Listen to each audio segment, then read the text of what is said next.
Ethan, Warren. Yep. Good to see you, man. Good to see you. Good to see you. Thanks for coming, man. Yeah. It's over. Excellent. It's over.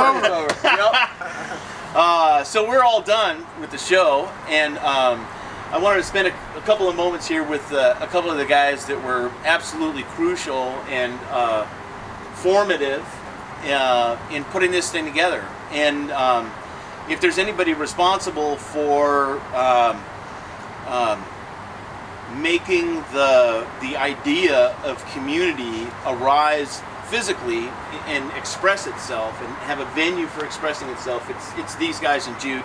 But these guys really are the boots on the ground.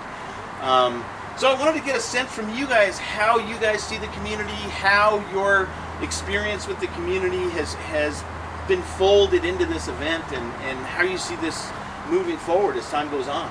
Yeah, well, we've been, Warren and I have been doing regional meets now for about 2 years. We see people from all walks of life, community members, and I guess the feeling that we get from these meets is the camaraderie, people coming in from all over the country to attend these meets. Or all over the world. All over the world. Yeah. Constant new products that are being brought to market, and it's just a fantastic sense of community, and it's just great. Yeah, no, I mean, this is all about the community for us. There's a joke that goes around that I never, I haven't been to a meet in 3 years, even though I've been to like a ton of them. It's because when you're working it, you really don't get to listen to stuff. Yeah, you don't get to do meet. Yeah, people ask me like, hey, how does this sound? I don't know. If I know, I didn't know anything.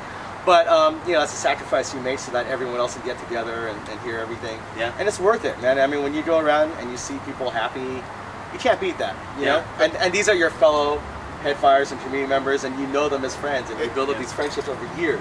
It's a great sense of fulfillment when people come up to you and shake your hand and say, hey, we just had a great time, and thank you. And that's really what it's about. We want to share this.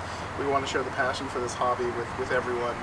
Because we feel like it's just one big family, and it really is. That came up over and over again when I was talking to the enthusiasts in the members room, and thank you guys for bringing the enthusiasts back into the picture here for the CanJams. It's really an important thing, I think. That's just the start. Yeah. And I understand that, and because one of the they of course all express this sense of camaraderie, and they can have those at the meets. They can go to a meet. We don't have to have this big production number for guys to get together and have a meet. Right. But at something like this, you really have that full-blooded interaction between all us friends, who are well. I can't even put myself in the thing of being a hobbyist anymore. I'm doing it professionally, but you have all these people who are just the members, and then we have the vendors in here, and so. The interesting thing for me was I go to the member tables and they talk about camaraderie and friendships and stuff like that, and all big one big family. But then I went and talked to the manufacturers, and I got the same kind of words. Tell me about how do manufacturers feel at this thing when you try to convince them to come or talk about them to come and how that plays out, and what is that relationship between the... Well, obviously, I mean, at this point, the manufacturers have relationships with the community and with members of the community, and for them, they're getting very, very important feedback on their products, and it's instant, and they're getting interaction. A lot of new products that go into beta testing are available, and I think that's really important, and manufacturers recognize the value of the community and what it does to make their products better. That they deliver to us. Yeah, and let's be honest here, a lot of the manufacturers that show up, they're not Beats, they're not Bose, they're not companies with $1 billion marketing budget. They need the community to survive. There's a symbiotic relationship here, right? Yeah. And I work in consumer electronics, and I've seen it happen there. I've seen it happen in, in gaming, which is another field that I work in, where the manufacturers become separated from their customers so much that the only way they can communicate is through PR companies and things like that. And I never want to see this happen here. Right. This hobby started as a hobby, and as long as I'm alive, I want it to stay a hobby. Yeah. Right. So I want the exhibitors and the hobby, really everyone in the community, to work together symbiotically, to be beholden to one another. Right. So that they always take our feedback and they're making what we want. And we in turn, we get better access. Yeah, and it's so exciting to see actual product innovation. Yeah.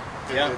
It's just Yeah, great I mean, thing. like- stuff keeps getting better and better. Andy Regan, the president of Jerry Harvey, was telling us earlier, he still takes customer calls, especially if they're from the community. If he recognizes your screen name from somewhere, he'll take your call and he'll talk to you. And you just can't do that with this huge electronics conglomerate. Yeah. So I want everyone to continue having a very close relationship. Yeah. And I have to throw this out there. yeah, Philips was here. yes, Philips headphones here, and they're a big company. They are. Sony comes to the RMAF show.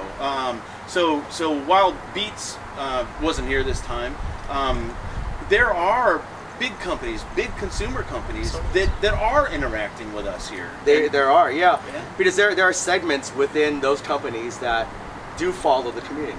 Rowan over at Philips, Sure. you can basically count him as a community member, but kind of a little bit removed out of company.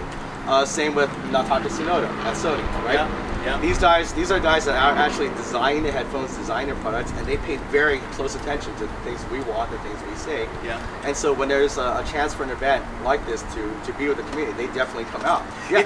Nataka Tsunoda is such a great example. Nataka Tsunoda is the chief headphone engineer at Sony, with enormous company, Yep. who happens to be friends with Ray Kimber at Kimber Cable, and comes to the CanJam at RMAF, Yep. and is like a kid in a candy store. He is. When he was talking about his new balance connector, he was so excited to show you, Tileson, And the new standard that he's working on? Yeah, it's just a kick. Yep. Um, And we want to keep that going for as long as possible. Yeah. We don't want to deal with marketing execs at companies. That's not. I mean, anyone should do that. yeah. We want them to value us in the same way that we value their skills and their products, which we purchase. And it's just that simple, really. When I look to the audiophile world, and I look at shows like Rocky Mountain Audio Fest, aside from CanJam or the Apoxin or the various shows that go around the high-end shows, hotels and hotel rooms, Right.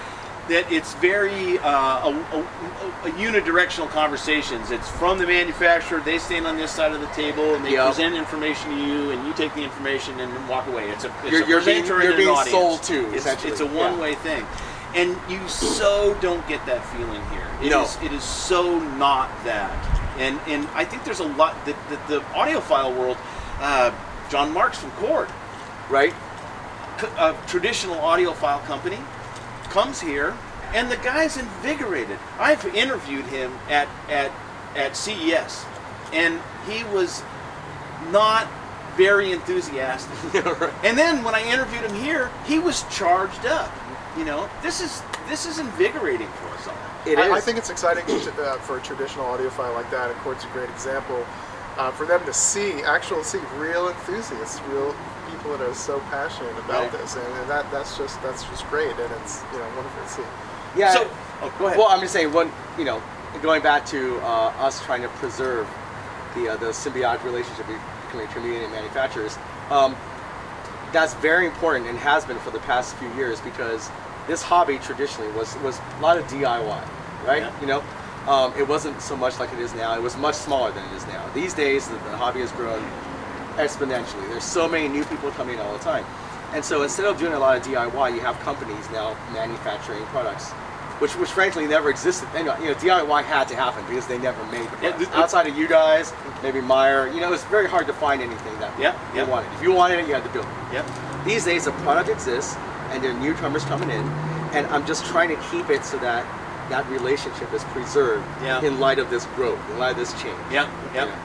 And it's I just hope we're successful with it. Well, to me, it's obvious that we were successful because everybody I talked to today was charged up about the event. Awesome. Everybody I talked to today got it. So the real question is, where do we go from here? Well, August 28th and 29th. Or 29th and 30th in London. August 29th and 30th in London. Yep. CanJam London. CanJam London for the first time. Excellent. So we're gonna And then, of course, the RMAF. The RMAF, Yes, yeah, in that's October. October 2nd through 4th, I think. Yes, Yeah. October 2nd. But through 4th. but yeah, this China could- next year, Russia, tour forward in the summer, and then Mars when we can get there. Yeah. No, I mean, this community is a global community. Just on the way out here, I ran into a headfire named Viserious Zero. If any of you guys recognize the name, but he came all the way from the Philippines, and all he got to do was the last 2 hours, but he still did it, and he's thrilled, and he's way happy right now.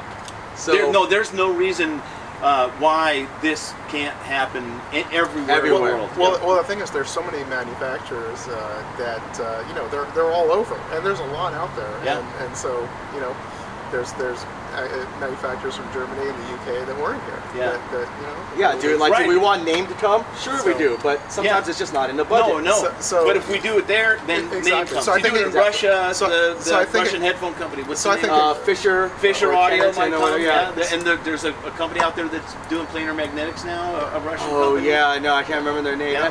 It's also it makes things easier on Dimitri from Music to Acoustics, who who doesn't Yeah. have to travel that far. Well, and you know, no matter where you are, you like to listen to headphones. People want music. It's a universal thing. You It know? is. And there are many, Absolutely. and there are many headfires all around the world Yeah. that would have loved to be here, but they can't. Right. So other places might That's be a the little other closer thing. for them. Access So- for the members. Yes. Yep. Because the manufacturers can sometimes afford to make the trip, but the members it's much harder. Exactly. Well, I'm stoked and looking forward to it. I hope I get to go because it's a big deal for me to now Yeah. go to London or someplace like that.